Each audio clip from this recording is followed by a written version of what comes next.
m'appelle Evan Delalande, je suis étudiant en deuxième année de médecine. Je m'appelle Victoire Barboué, je suis dans un deuxième année de médecine également. Et pour cette présentation, on a fait le choix d'essayer de respecter un peu une sorte d'ordre chronologique du parcours de la greffe d'utérus pour pouvoir se confronter un peu à toutes les questions auxquelles on pourrait penser. Donc avant tout, je vais essayer de faire une explication brève du cas et du syndrome, parce que ça a déjà été répété. Mais il y a un couple avec Benjamin et Lucie qui projettent d'avoir un enfant qui arrive en consultation parce qu'ils ont un projet de grossesse. Or, Amélie est atteinte du syndrome de Rokitansky, qui est un syndrome qui touche à peu près une femme sur 4500 naissances. C'est un syndrome qui est rare. On considère qu'une maladie est rare à partir du moment où elle touche moins d'une personne sur 2000 naissances. Et c'est une maladie qui cause une absence complète ou partielle de l'utérus, mais également d'une partie du vagin. Alors dans ce cas-là, Lucie a une absence totale de l'utérus. Et c'est également un syndrome qui peut donner des problèmes au niveau des reins et plus rarement un problème au niveau ORL. Donc dans ce cas-là, on pourrait penser dans un premier lieu à proposer une adoption à Lucie. Or, dans ce syndrome, ses ovaires ont été parfaitement préservés et donc en capacité de transmettre son génome, mais simplement d'avoir un enfant, de tenter au moins d'avoir un enfant en dehors de l'adoption. Il y a eu déjà quelques essais qui ont été menés dans d'autres pays, notamment en Suède, où il y a eu 10 essais sur 10 femmes, et 6 de ces essais ont été des succès, donc 2 femmes qui ont eu 2 enfants. Et en France, la première greffe a été faite à l'hôpital Foch, en région parisienne, et c'est pareil, cette grossesse a été un succès. Donc, toute cette opération est divisée en 3 parties.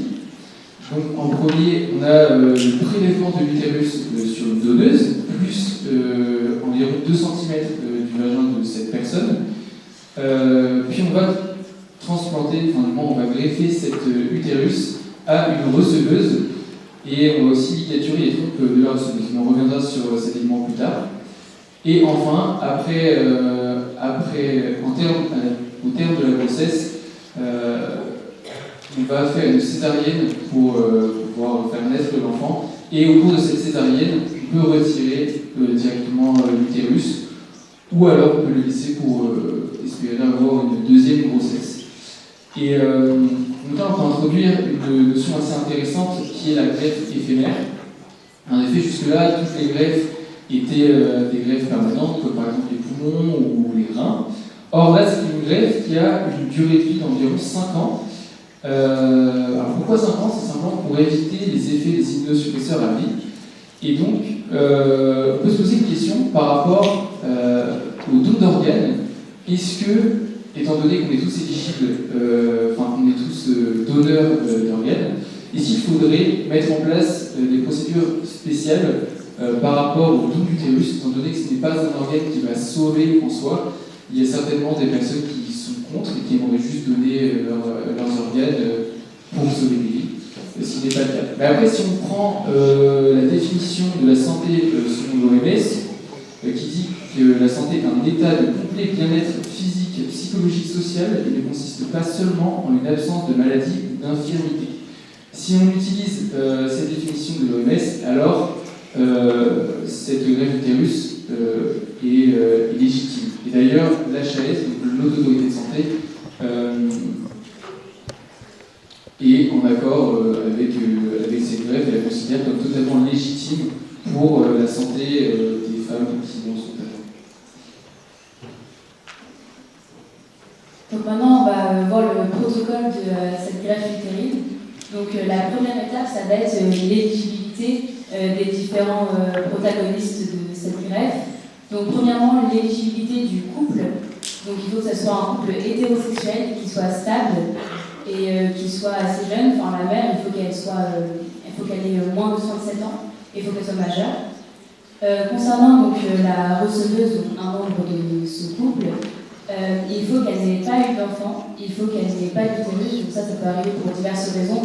On a vu avec le syndrome de Rokitansky, mais ça peut être aussi le cas avec, par exemple, une hystérectomie pour des cancers de l'utérus.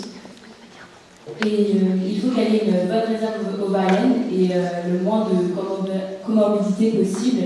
Par exemple, il faut que son IMC soit inférieur à 30, qu'elle ne fume pas activement ou qu'elle ait arrêté depuis au moins 2 ans. Il faut aussi qu'elle n'ait pas d'antécédents toxiques comme des dépendances à l'alcool ou à différentes drogues.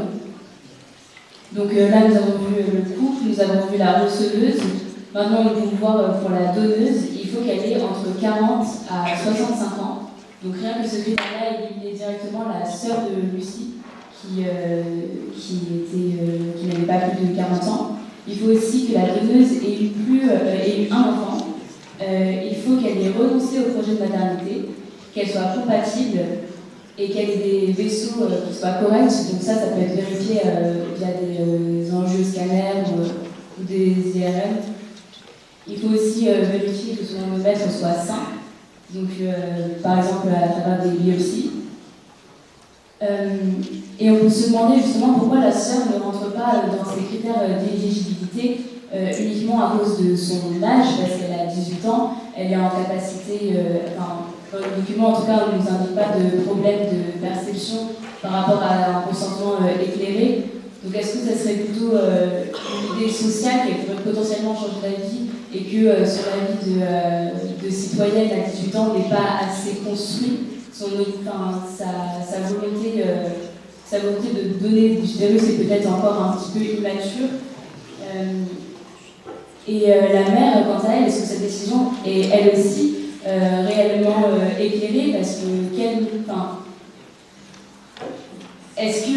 déjà la mère est dans une nouvelle relation avec un homme qui s'appelle Olivier. Elle aussi pourrait avoir un désir d'enfant qui serait tout aussi légitime que celui de sa fille.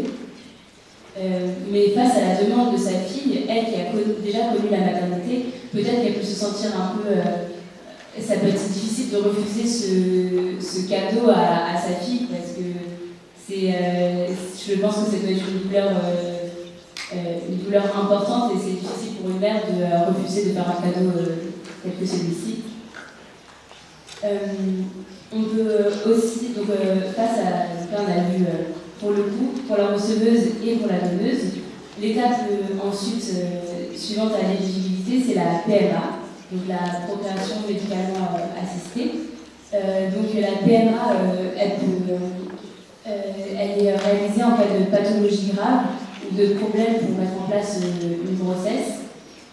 Donc ce qu'il faut savoir aussi, c'est que la fécondation in vitro, elle va être réalisée avant la greffe et avant la prise en charge, avant les immunosuppresseurs, pour d'abord vérifier la fertilité des gamètes du couple avant d'en importer, histoire de ne pas avoir fait de greffe utérine pour rien, entre guillemets.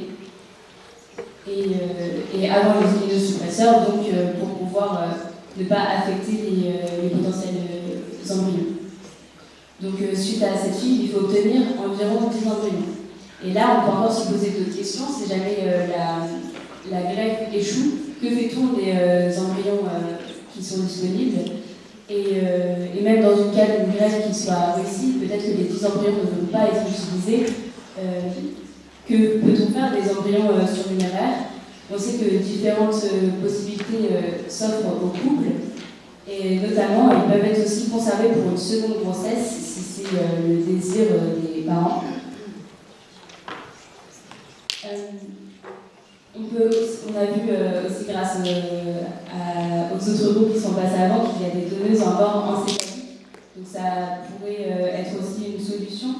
Mais encore une fois, on peut revenir sur l'aspect qui est non vital. Est-ce que le don d'organes, le don de manière générale, on nous dit que c'est pour sauver des vies, le don du sang, le don de moelle osseuse, c'est pour sauver.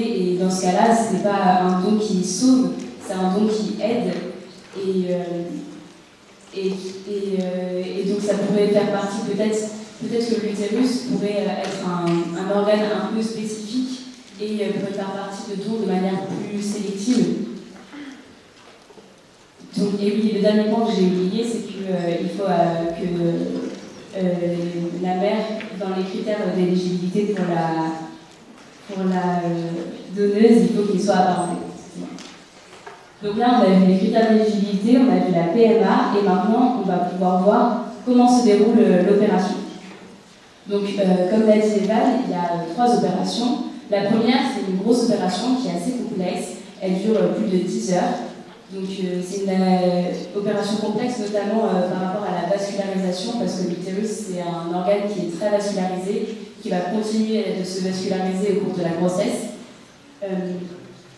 Donc, comme le rappelaient aussi les autres, il y a des risques à l'opération, comme pour toute opération chirurgicale, notamment des risques d'anesthésie, d'hémorragie. Il y a aussi des risques de lésions de l'urétère, des douleurs post-opératoires, et donc ils peuvent être un réel frein pour pour quelqu'un qui voudrait avoir un utérus. Et on peut aussi penser que si jamais même si l'opération qui est assez complexe se déroule mal, quelle pourrait être la culpabilité de l'enfant si sa grand-mère meurt par rapport à sa naissance, quelle pourrait aussi être la culpabilité de la mère face à sa propre mère qui est morte qui pourrait être décédée pour son enfant. Il peut aussi y avoir des risques hormonaux par rapport à la potentielle grand-mère. Si on lui enlève son utérus, justement, on ne sait pas trop quelle est la prise en charge. Est-ce qu'elle pourrait être en ménopause? C'est des questions qui sont encore un peu floues. Et aussi, le dernier point qui est important pour la donneuse, sur la première opération, c'est qu'il y a un raccourcissement du vagin de 2 cm. 2 cm, ça correspond à peu près à 1/5 de la taille du vagin au repos, qu'on considère entre 8 et 10 cm. Donc, est-ce que ça pourrait avoir un impact dans la vie sexuelle Amélie? Voilà. Donc là, on a vu la première opération qui se passait sur la donneuse. Maintenant, il y a la seconde opération qui se passe donc, sur la receveuse. Donc cette opération, elle dure 4 à 5 heures, donc 2 fois moins longue que la première. Mais les risques restent quand même importants, notamment encore par rapport à la vascularisation, même si ça peut être vérifié en présence de menstruation.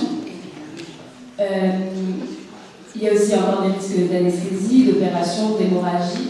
Et il y a un risque qui se rajoute pour cette opération-là, c'est le risque de rejet. Ce risque-là, il est compensé par des luminosuppressions, mais qui recrée à son tour de nouveaux risques, comme la réémergence d'agents infectieux opportunistes, comme le zona, l'herpès ou d'autres agents infectieux, et baisser l'immunité de la mère.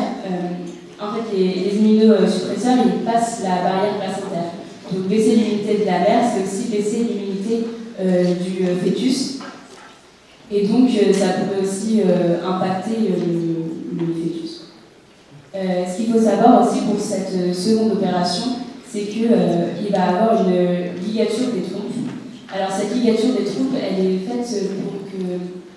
en fait, il va avoir une fécondation in vitro, et ensuite, il va avoir 10 mois d'attente avant de pouvoir faire l'implantation de l'embryon.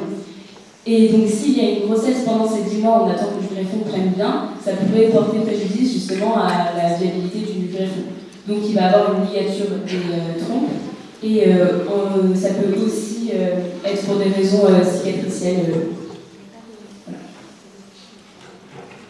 Donc, comme Victoire l'a dit, avant de commencer l'implantation des embryons, il faut attendre 10 mois pour vérifier que la greffe a bien pris et que la greffe ne soit pas rejetée. Ça pourrait être un danger pour la mère et pour l'enfant. Si on imagine une grossesse qui commence à avoir lieu et en même temps un rejet de la greffe, ça pourrait être une catastrophe. Donc évidemment, c'est une grossesse qui serait suivie de près par une équipe multidisciplinaire.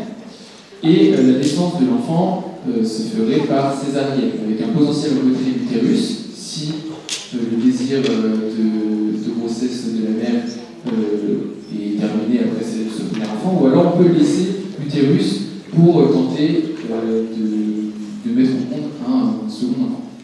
Il y a également plus de probabilité de naissance prématurée à cause des différents éléments qu'on a cités avant. En soi, les immunosuppresseurs pourraient... Ah oui, non, ok. Le développement du microbiote intestinal de l'enfant pourrait aussi être touché parce que le fait de naître avec une césarienne va perturber en soi le développement de ce microbiote, notamment parce que l'enfant ne sera pas mis en contact avec le microbiote intestinal de sa mère ou le microbiote vaginal de sa mère. Et il y a également un risque plus élevé de problèmes immunitaires plus tard. Ensuite, cet enfant va-t-il subir en soi les conséquences de toute cette opération, notamment au niveau de sa psychologie? Faut-il garder le silence ou pas sur le fait qu'il est né de l'utérus de sa grand-mère? Est-ce que ça pourrait le déranger dans sa construction?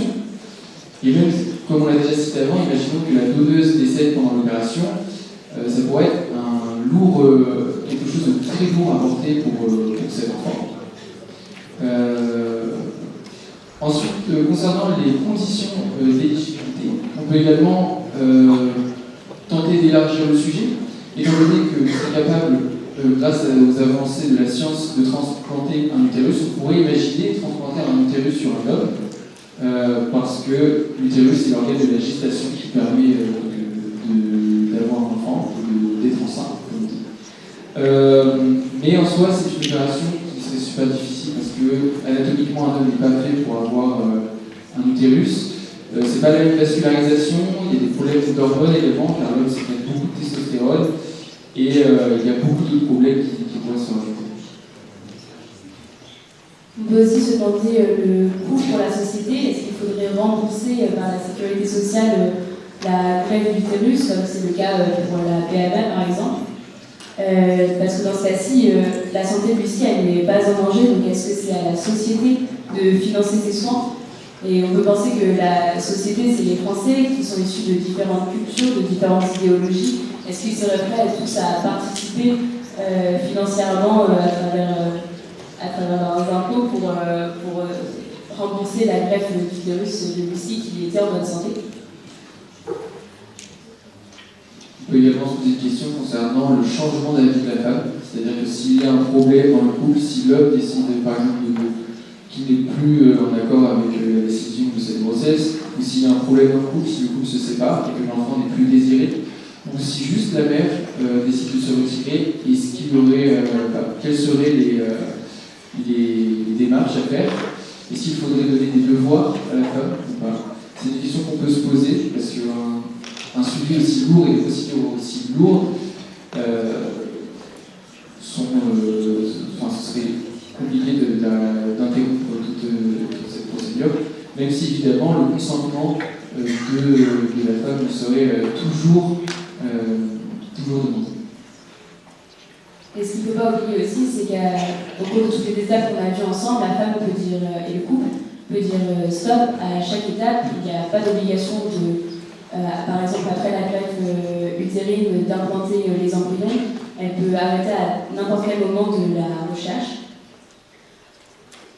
Et pour conclure, on avait pensé, à travers toutes ces nouvelles questions et ce cas qui est assez complexe, on peut se demander si on n'arriverait pas plutôt sur une médecine du désir et non pas du soin. Est-ce que c'est une médecine qui répond à un besoin ou c'est la médecine qui crée le besoin?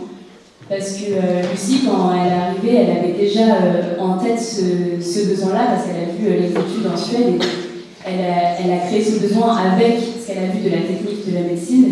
Mais si jamais ça n'avait pas existé, est-ce qu'elle aurait ressenti ce mal-être aussi puissamment? Mais on peut voir que la médecine, petit à petit, fait grandir ses limites, si on peut appeler ça des limites, et accompagne, et plus dans l'accompagnement. On peut voir ça par exemple avec la chirurgie esthétique, où il n'y a pas réellement de besoins vitaux, et pourtant la médecine, avec sa technique, accompagne. On pourrait aussi un peu élargir vers le suicide assisté, par le but de la médecine ne serait pas donc uniquement de soigner, mais ça peut être aussi un outil social. Voilà, merci.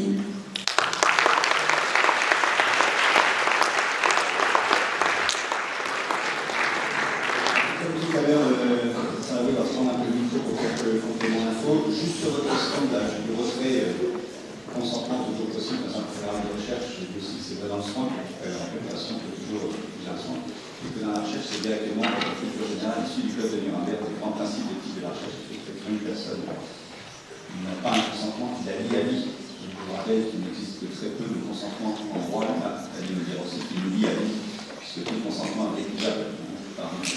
Deuxième petite réflexion sur ce que vous venez également de présupposer entre la médecine du soin et la médecine des désirs. Vous l'avez bien dit, la médecine, il y a bien longtemps qu'elle a abandonné le cadre du soin, ne serait-ce qu'à travers la prévention. Je ne sais pas si la prévention est un désir individuel, mais en tout cas c'est certainement un désir collectif chez la population ennemie. Et puis il y a toute une partie de la médecine qui est fondée sur la recherche du confort et du bien-être. La définition de la santé d'un point de vue c'est le bien-être physique, psychique et social.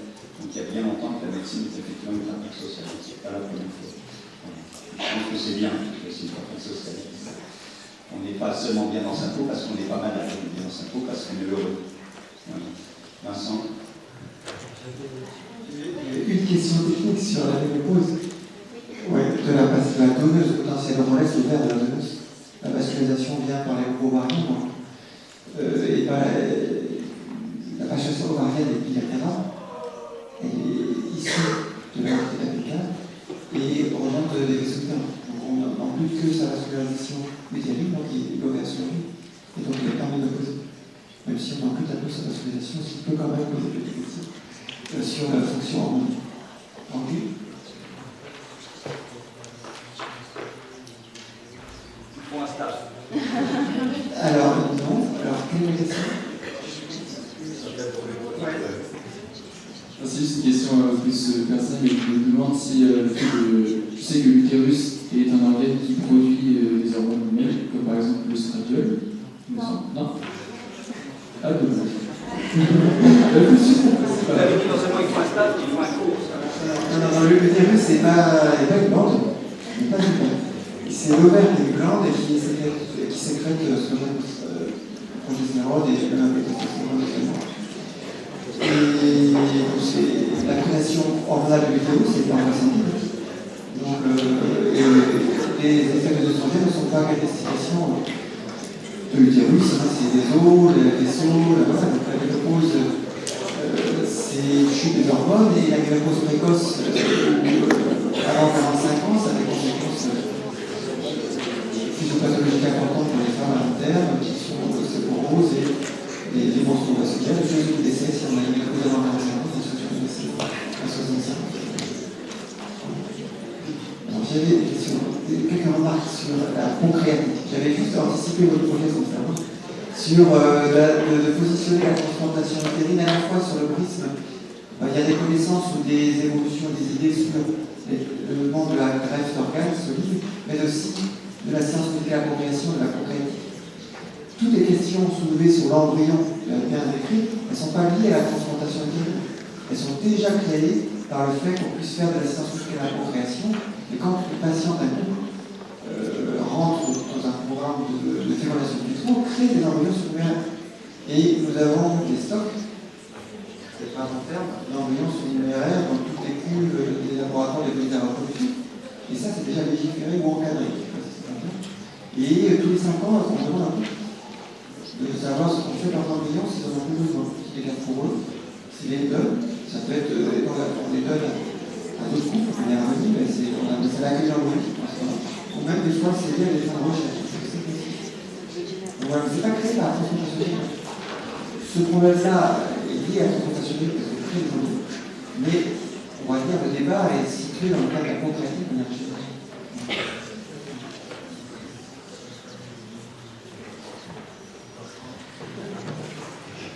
Je disais qu'il y a aussi des cas où on perd de vue les parents ne reviennent plus, donnent plus de nouvelles par rapport à son embryon. Du coup, après, c'est là où il y a cette question qui peut se poser. Mais il y a toujours des problèmes. Donc voilà,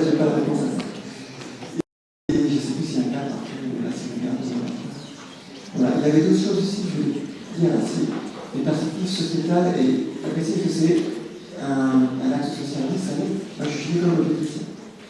On a une spécialité où on est confronté à la société. La contraception, c'est pas, on traite des gens pour vous dire que c'est pas mal. Vous posez la question sur l'utérus, à enlever pas à 21 ans le choix de la personne. Là, vous rejoignez une question qui pose problème, qui est la stérilisation tubaire à des âges très jeunes. Et on est très déstabilisé.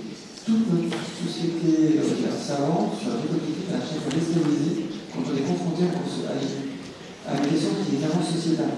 Et on ne sait pas comment répondre. On sait faire la médecine, mais un peu moins de sociétal. Et donc, du coup, c'est là qu'on est venu en exergue, en disant, on est des chats, des écologues, il n'y a pas voulu, c'est mon droit.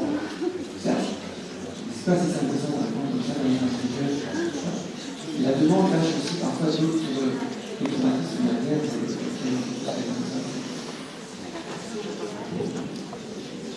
Merci à tous les trois.